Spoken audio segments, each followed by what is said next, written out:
Halo, jumpa lagi di channel Five and Chemistry. Video kali ini mau bahas latihan soal 7.2 dari bab kesetimbangan kimia. Ini spesifiknya untuk memprediksi arah jalannya suatu reaksi kesetimbangan. Materi kimia kelas 11 semester 2 biasanya diajarkan ini ya.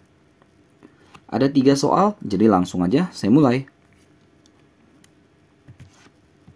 Nomor 1, ada suatu wadah, di dalamnya ada NH3, N2, dan H2 pada suhu tertentu. Saat kesetimbangan, konsentrasi NH3-nya 0,25 molar, konsentrasi N2-nya 0,11 molar, dan konsentrasi H2-nya 1,91 molar.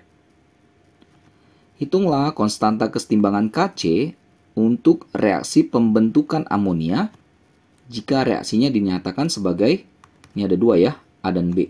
Reaksi A, reaksi B. Nah, saya mulai dengan reaksi A. Saya tulis ulang. N2 tambah 3H2 setimbang 2NH3. Semuanya gas ya. Nah, jadi Kc adalah konsentrasi produk yang kanan per konsentrasi reaktan yang kiri, tapi dipangkatkan dengan koefisien masing-masing. Jadi ini NH3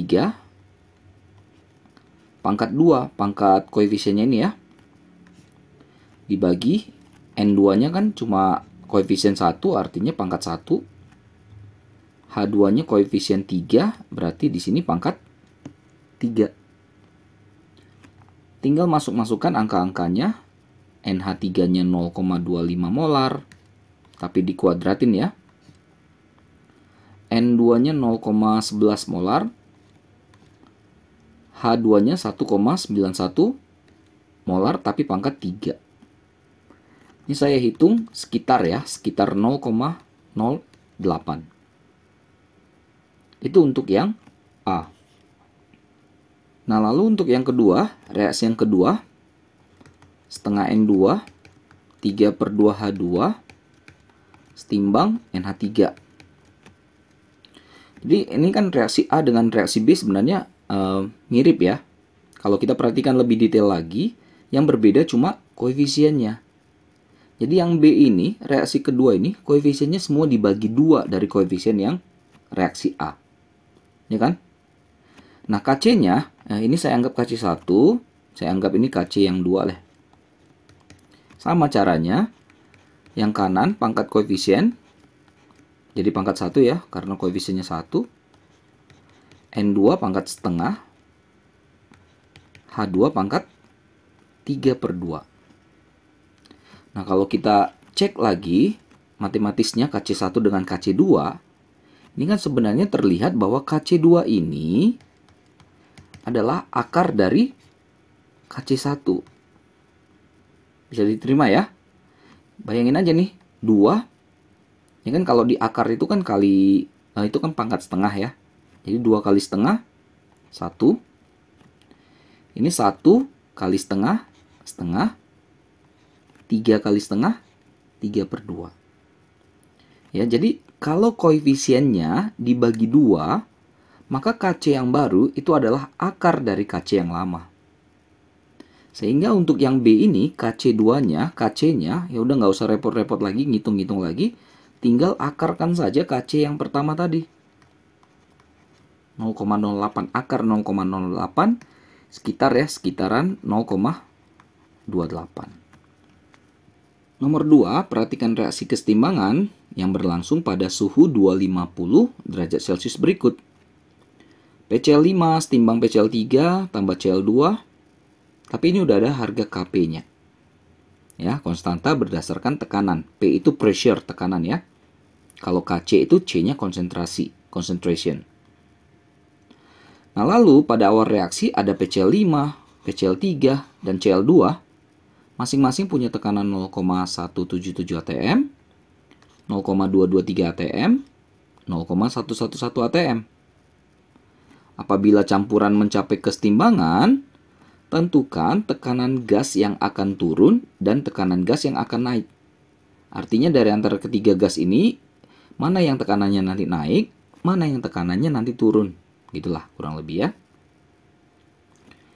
Nah, PCl5 setimbang PCl3 tambah Cl2, kita sudah punya nilai Kp 1,05. Jadi untuk menentukan mana tekanan gas yang akan turun dan yang akan naik, kita butuh pembanding daripada si Kp itu. Biasa disebut dengan istilah pakai Q ya. Kalau K itu konstanta, kalau Q itu quotient ya. Karena ini P, saya ikutin juga P. Walaupun biasanya pakai KC dengan QC. Tapi nggak apa-apa lah ya. Mencari QP sama seperti cari KP. P dari produk, pangkatkan koefisien, dibagi P dari reaktan, pangkat koefisien. Biasa ya, KC juga seperti itu ya, kanan per kiri. Produknya, yang kanan itu ada P dari PCl3, koefisiennya 1. P dari Cl2, koefisien juga 1. Reaktannya, P dari PCl5. Kita masukkan angka-angka yang tadi. PCl3-nya berarti 0,223 ATM. Cl2-nya 0,111 ATM. PCl5-nya 0,177 ATM. Saya hitung nih dapat sekitar 0,14. Jadi pembanding dari si Kp atau si Kp-nya itu adalah 0,14. Jadi kita bisa dapat nih si Kp-nya itu ternyata lebih kecil dari Kp. Ya kan? 0,14 lebih kecil daripada 1,05. Nah, masalahnya apa arti dari lebih kecil atau lebih besar ini? Kp yang lebih kecil itu menandakan si reaktannya banyak. Paham ya? Itu menandakan yang sebelah kirinya itu banyak. Ya, karena kan Kp itu kan kanan per kiri kan. Jadi kalau kirinya itu banyak, ya, kirinya itu banyak, pasti harga Kp-nya kecil. Nyambung ya? Ini agak ribet-ribet tapi mudah-mudahan bisa nyambung nih. Kp sama dengan P dari kanan per P dari kiri. Karena Kp-nya kecil berarti ininya besar kan? Karena berbanding terbalik. Gitu ya. Jadi penyebutnya itu yang banyak. Ini reaktan. Apa reaktannya? PCl5-nya itu. Lalu, bagaimana jalannya reaksi? Dia pasti akan bergeser ke kanan. Ya, untuk mencapai kesetimbangan yang baru. Jadi ini nanti karena reaktannya banyak, maka nanti akan bergeser ke kanan. Ke produk, sorry. Paham ya? Jadi jalannya reaksi adalah dari PCl5 menuju PCl3 dan Cl2. Nah, baru kita bisa tentukan soalnya tekanan gas yang akan turun. Yang akan turun PCl5. Karena dia akan bergeser ke kanan, gitu. Jadi ini nanti dua-duanya akan naik. Itu ya yang dimaksud soal ini ya. Jadi sekali lagi kalau Kp-nya kecil berarti reaktannya banyak. Kalau reaktannya banyak pastilah dia akan geser ke produk, ke kanan. Paham ya? Maka tekanan di kiri di reaktan akan berkurang, tekanan di produk akan bertambah. Namanya geser ke kanan. Oke? Agak ribet tapi mudah-mudahan juga bisa dipahami nomor 2-nya.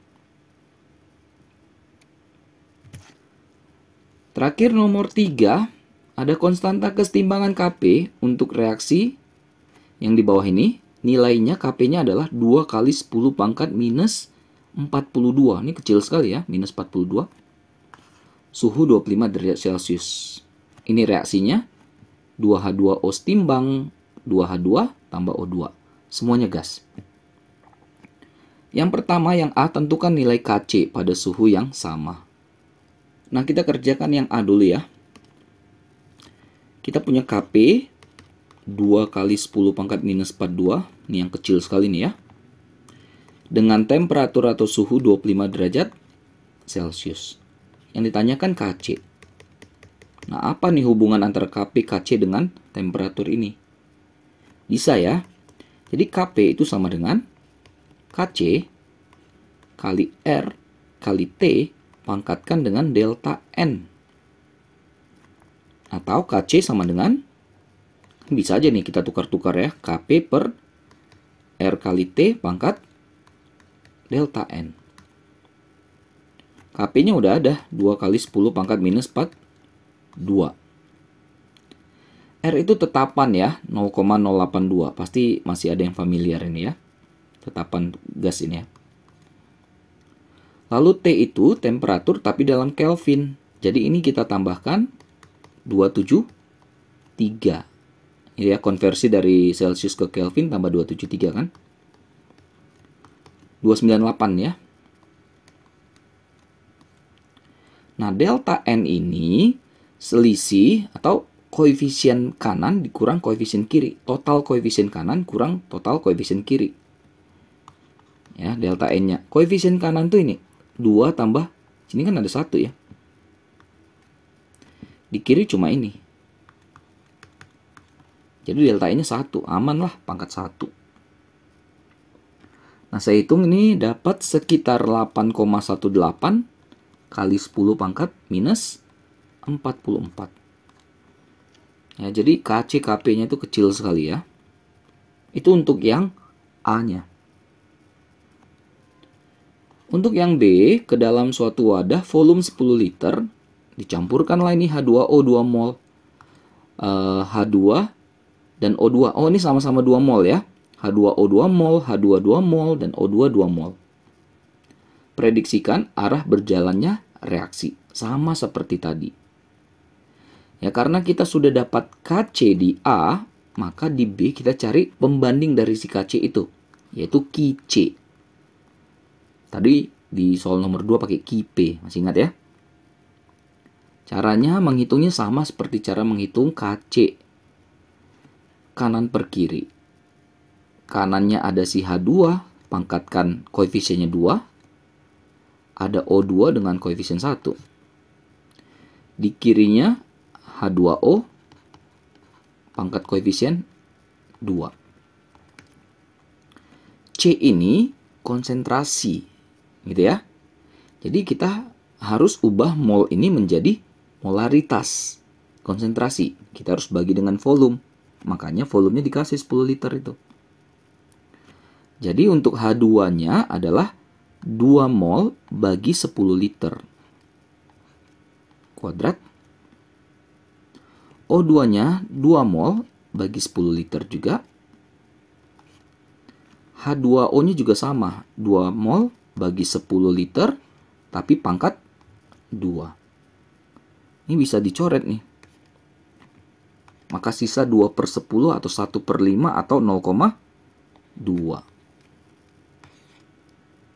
Bandingkan Qc dengan Kc.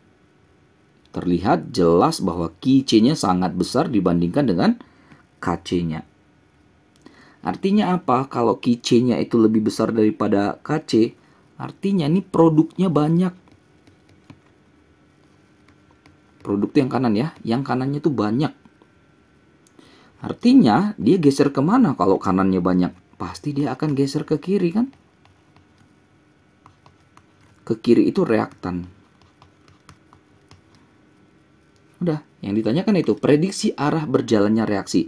Jadi reaksinya karena Qc-nya itu banyak, besar sekali dibandingkan Kc, yang artinya produknya banyak, produk itu yang kanan, maka reaksi akan bergeser ke kiri atau ke arah reaktan.